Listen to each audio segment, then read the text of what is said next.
What's up everybody, and welcome to my guide on how to complete Elite Clue Scrolls. Now before we get started, I'd like to point out to you that this is a guide on completing Elite Clues, not receiving them. So understand this guide already assumes you have obtained an Elite. With that being said, let's get right into the requirements you need in order to start your Elite Clue hunting adventure. Before you can start your Elite Clue, there are numerous quests that you should have done in order to have success wherever your clue decides to take you. These quests all vary in difficulty and skills in order to complete, but the list of quests is as follows.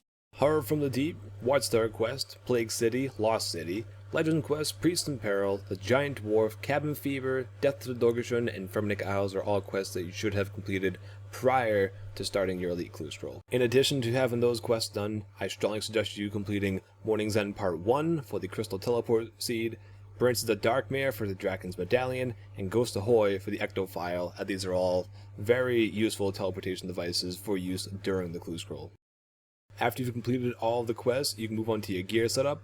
I suggest bringing some sort of lightweight armor as you'll be doing a lot of running around.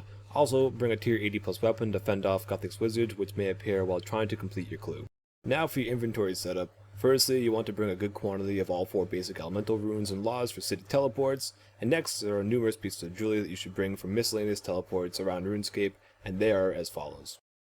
Ring of Dueling, Games Necklace, Skills Necklace, Ring of Slaying, Amulet of Glory, Dragon's Medallion, Ectophile, Desert Amulet 4, Ring of Kinship, and the Crystal Teleport Seed. Once you have your inventory set up, you are now ready to start your clue.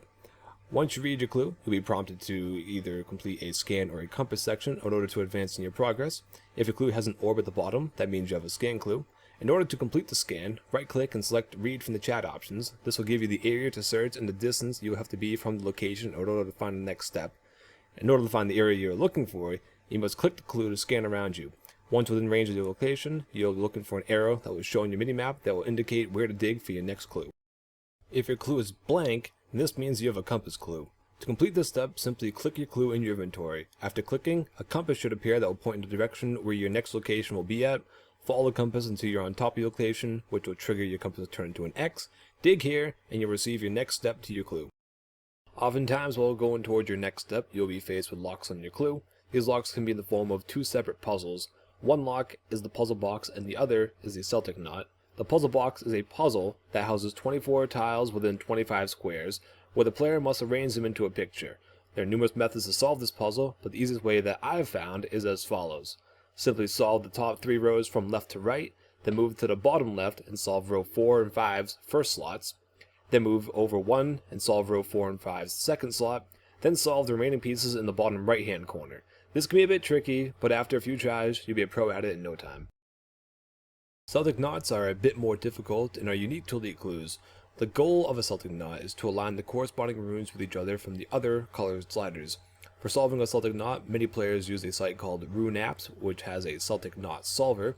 To use this solver, simply take a screenshot of your clue open to your Celtic knot, then paste it onto the site.